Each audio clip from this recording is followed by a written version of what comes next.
Hello friends, Hindi study point channel पे आप सभी का स्वागत है। दोस्तों आज हम आप सबके लिए रीजनिंग्स का प्रैक्टिस सेट लेके आए हैं जो सॉल्व करवाएंगे। और दोस्तों ये सारे क्वेश्चन सभी प्रतियोगी परीक्षा है तो मोस्ट इम्पॉर्टेंट क्वेश्चन हैं। तो आइए देखते हैं दोस्तों। आज का मेरा पहला क्वेश्चन है, एक निर्देश दिया गया है दोस्तों, तो पहले निर्देश को पढ़ लेते हैं। निर्देश में दोस्तों को क्वेश्चन नंबर 12 से 14 तक दिया गया है। निम्नलिखित जानकारी को ध्यानपूर्वक अध्ययन करके इन पर आधारित प्रश्नों का उत्तर दीजिए। तो इसमें नंबर 1 पे है दोस्तों, किसी कॉलेज में 5 प्रोफेसर ABCD और E हैं जो विभिन्न विषय पढ़ाते हैं। और दूसरा नंबर है दोस्तों, इसमें B मनोविज्ञान का प्रोफेसर है और तथा PhD फार्मा है, जबकि D समाजशास्त्र का प्रोफेसर है तथा D फार्मा भी है।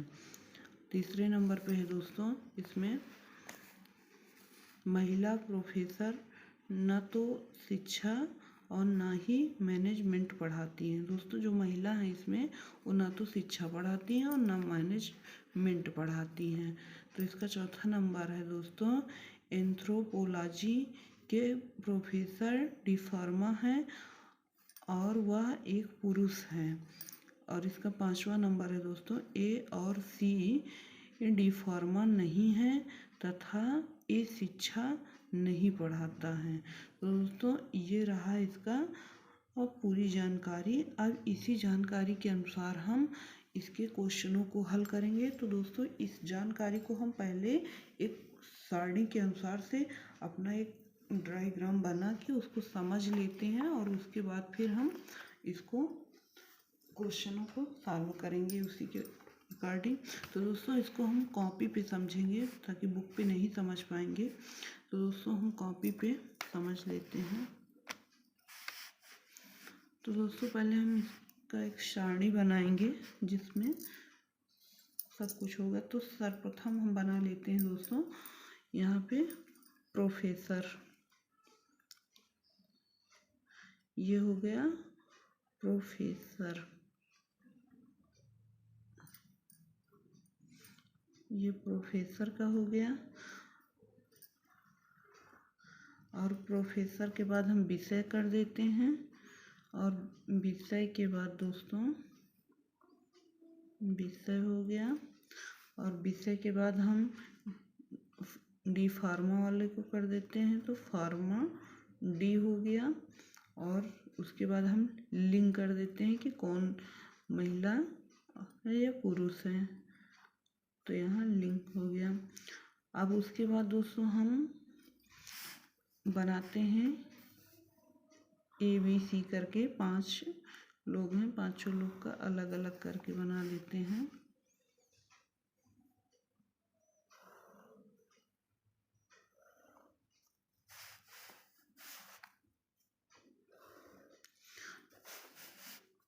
तो ये हमारा A हो गया दोस्तों, ये B हो गया और ये C हो गया और ये D हो गया, ये E हो गया।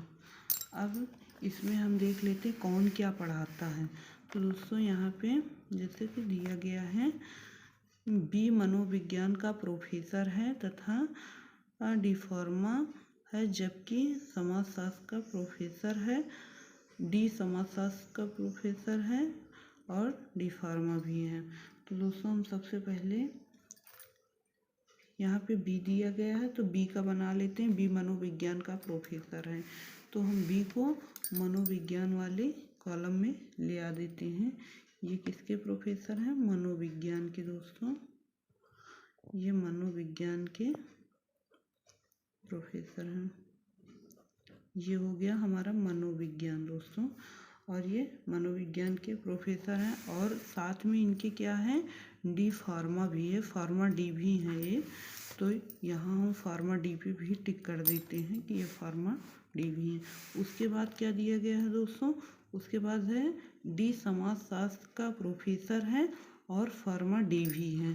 तो हम डी ऑप्शन में, ये समाजशास्त्र के हैं तो इनको समाज शास्त्र कर देते हैं। ये समाजशास्त्र के हैं, ये समाजशास्त्र हो गया दोस्तों। अब उसके बाद ये भी डी फार्मा है, तो इनके पे भी हम डी फार्मा वाले पे टिक कर देते हैं। उसके बाद दोस्तों हम देख लेते हैं अगला ऑप्शन हमारा क्या है। तो अगले ऑप्शन में दिया गया है कि महिला प्रोफेसर ना तो शिक्षा और ना ही मैनेजमेंट पढ़ाती हैं। तो दोस्तों जो महिला हैं वो ना तो शिक्षा पढ़ाती हैं और ना ही मैनेजमेंट पढ़ाती हैं, तो जाहिर सी बात है कि वो मनोविज्ञान और समाजशास्त्र पढ़ाती हैं। तो जो हमारी महिलाएं हैं वो क्या पढ़ाती हैं, ना तो शिक्षा पढ़ाती हैं और ना ही मैनेजमेंट पढ़ाती। तो हमारी महिलाएं दोनों कहाँ पे आ जाएंगी, यहाँ डी फार्मा में। पहले तो इसमें पुरुष पढ़ाते हैं, पुरुष हो गए, और फिर पुरुष के बाद यहाँ महिला भी हो गई। इसमें महिला पुरुष दोनों पढ़ाते हैं, तो दोनों हो गए दोस्तों। अगला ये पुरुष हो गए और ये महिला भी हो गई इसी में। अब अगला नंबर है दोस्तों, चौथा नंबर है एंथ्रोपोलॉजी के प्रोफेसर फार्मा डी हैं और वह एक पुरुष हैं। तो दोस्तों जो तो इनको हम एंथ्रोपोलॉजी को कहाँ पे कर देते हैं, यहाँ पे कर देते हैं ई ऑप्शन में।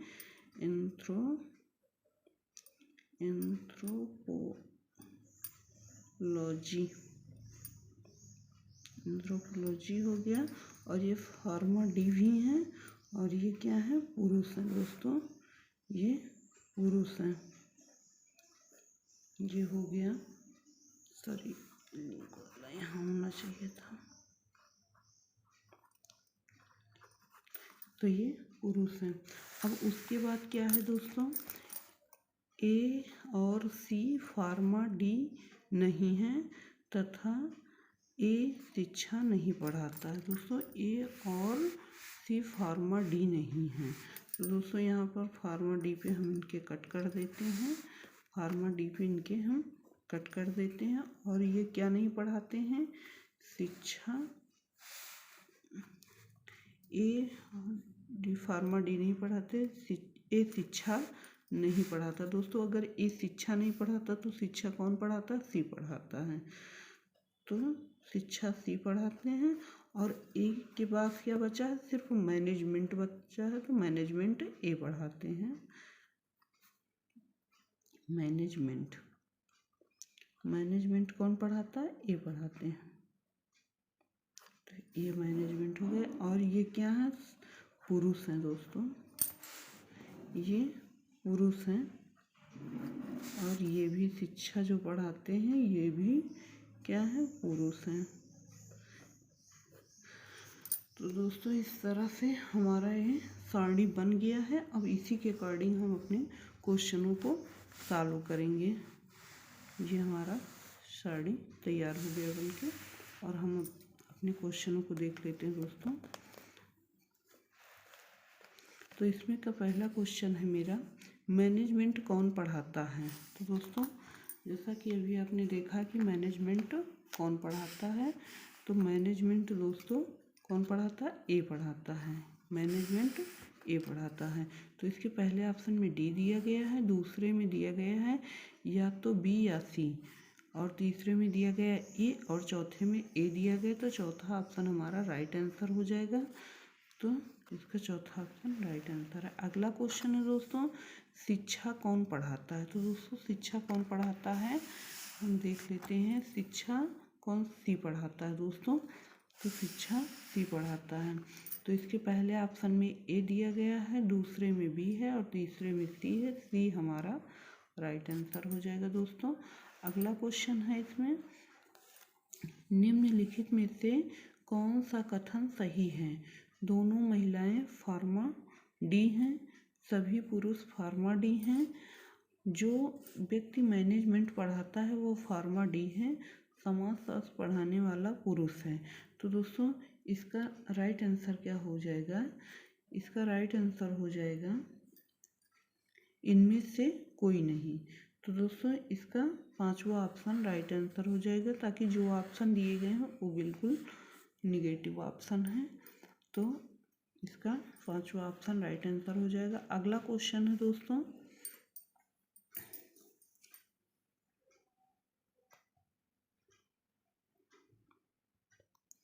अगला क्वेश्चन है किसी सांकेतिक भाषा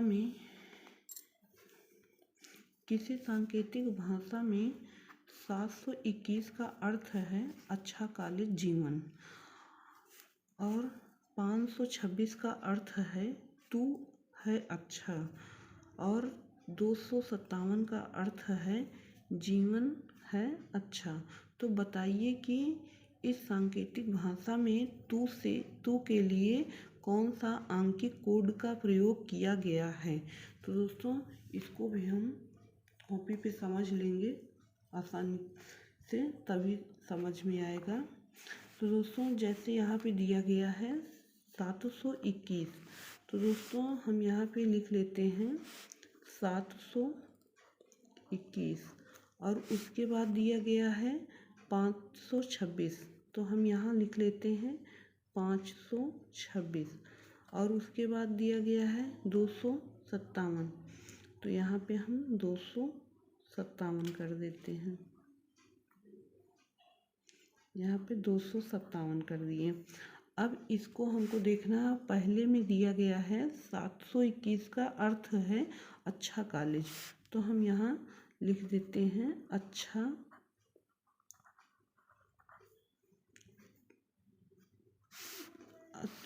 कॉलेज, अच्छा कॉलेज जीवन, ये हो गया दोस्तों अच्छा कॉलेज जीवन। अब दूसरे में 526 दिया गया है जिसका अर्थ है तू है अच्छा, तू है अच्छा, तो दोस्तों तू है अच्छा हो गया। अगला है 257 दिया गया है जिसका अर्थ है जीवन है अच्छा, इसका 257 का अर्थ होगा जीवन है अच्छा, जीवन है अच्छा। तो दोस्तों अब ये हो गया। अब इसमें हमको किसका कोड सांकेतिक कोड देखना है, हमको तू का सांकेतिक कोड देखना है दोस्तों। तो हम तू का सांकेतिक कोड देखेंगे इसमें, यहाँ पे हम तू को अलग लिख लेते हैं, तू को ये इसका हमको कोड देखना है। तो दोस्तों जैसा कि हम देख रहे हैं पहले में अच्छा कॉलेज जीवन, और दूसरे में है तू है अच्छा। तो दोस्तों यहाँ पर अच्छा है और यहाँ पे अच्छा है, तो ये अच्छा अच्छा कॉमन हो गए हैं। और अब इसमें हम संख्या देखते हैं कौन कौन सी कॉमन है। तो यहाँ पे 2 कॉमन है। तो दोस्तों अच्छा के लिए किसका प्रयोग किया गया है, 2 का प्रयोग किया गया है, अच्छा के लिए 2 का प्रयोग किया गया है, अच्छा के लिए 2 का प्रयोग किया गया है। अब दोस्तों हम तीसरे वाले में देख लेते हैं, तीसरे वाले में भी जीवन है अच्छा, तो यहाँ पे भी 2 है, तो ये भी 2 कॉमन हो गया किससे, अच्छा से।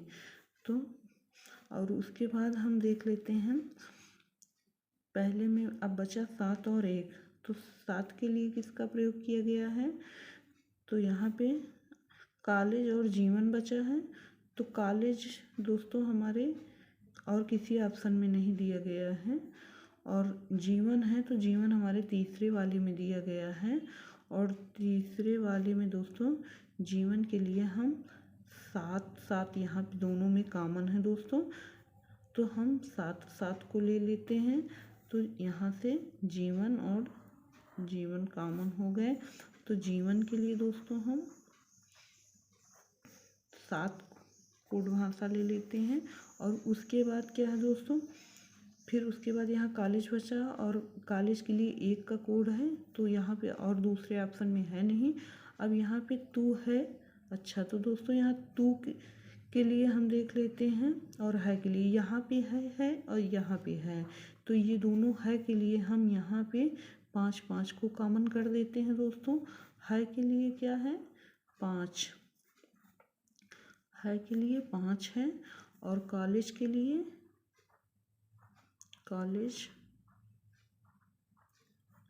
लिए दोस्तों 1 है। कॉलेज के लिए 1 का प्रयोग किया गया।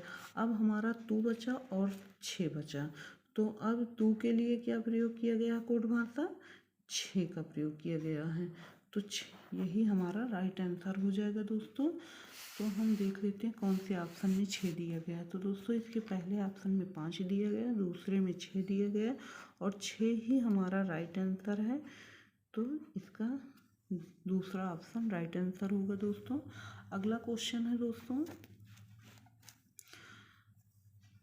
1 से 51 तक की सभी ऐसी संख्याएं जो कि 3 से पूर्णतः विभाजित हो जाती हैं, उन्हें आरोही क्रम में व्यवस्थित किया जाए तो निम्नलिखित में से कौन सी संख्या ऊपर से 7वें और 10वें स्थान पर आएगी? तो दोस्तों इसमें क्या दिया गया है, 1 से 51 तक की ऐसी सभी संख्याएं जो पूर्णतः 3 से विभाजित हो, उन्हें क्या करना है दोस्तों? आरोही क्रम में करना है। तो 1 से 3 तक 1 से 51 तक में, तो हम दोस्तों उन संख्याओं को पहले लिख लेते हैं 1 से 51 तक में जो पूर्णतः 3 से विभाजित हों। तो दोस्तों पूर्णतः 3 से विभाजित होने वाली संख्याएं, सबसे पहले 3 हो गया, 3, 6, 9, 12, 15, 18, 21, 24, 27 और फिर 30, उसके बाद 33, 36,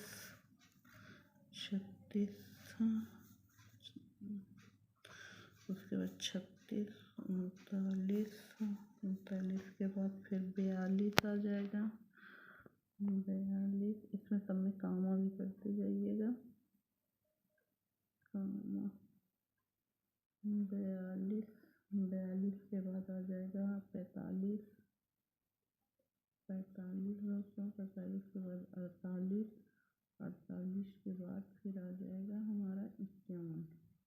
तो दोस्तों 1 से और 51 तक के बीच में जो हमारी पूर्णतः 3 से विभाजित होने वाली संख्याएं हैं ये हैं। अब इनमें हमको क्या देखना है दोस्तों?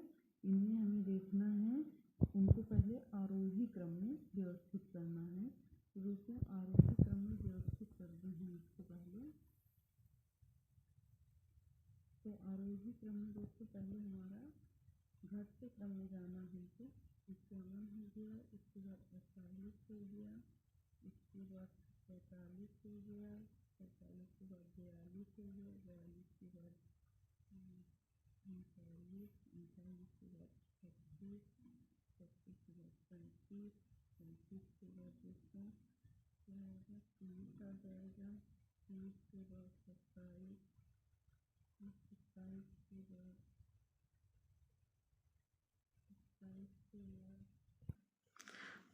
27 है, 27 के बाद दोस्तों फिर आ जाएगा हमारा 24 है, यहाँ पे 21 है, 21 के बाद 18 है, 18 के बाद दोस्तों क्या आएगा, 15 आएगा, 18 से पहले 18, 15 से पहले क्या आ जाएगा, 12 आ जाएगा, 12 से पहले 9 आ जाएगा, 9 से पहले 6, 6 से पहले 3। अब ये हमारा अवरोही क्रम बन गया है दोस्तों। अब अवरोही क्रम में हमको क्या देखना था, देख लेते क्वेश्चन में दोस्तों। आरोही क्रम में हमको देखना था कि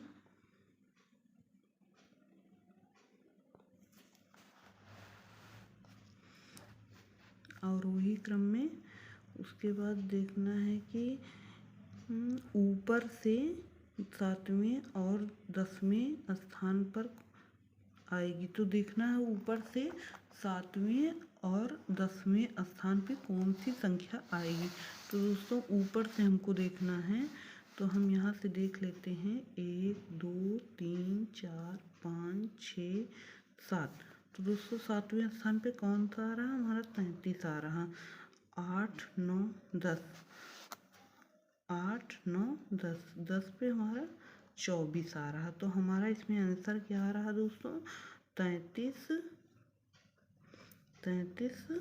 और 24। तो ये हमारा आंसर आ रहा दोस्तों। इसमें तो हम देख लेते कौन से ऑप्शन में दिया गया है 33 और 24। तो दोस्तों ये हमारे पहले ही ऑप्शन में दिया गया है 33 और 24। तो ये इसका पहला ही ऑप्शन मेरा सही हो जाएगा दोस्तों। ये ऑप्शन इसका राइट आंसर हो जाएगा। तो दोस्तों अगला क्वेश्चन है,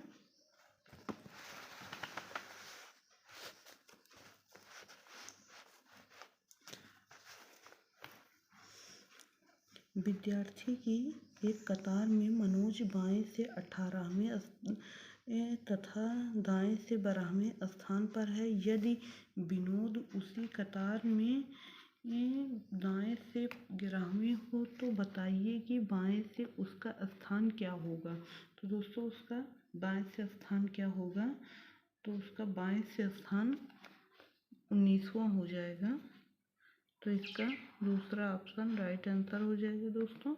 तो दोस्तों आज के लिए बस इतना ही। फिर मिलेंगे हम अगले दिन नए प्रैक्टिस सेट के साथ। धन्यवाद दोस्तों।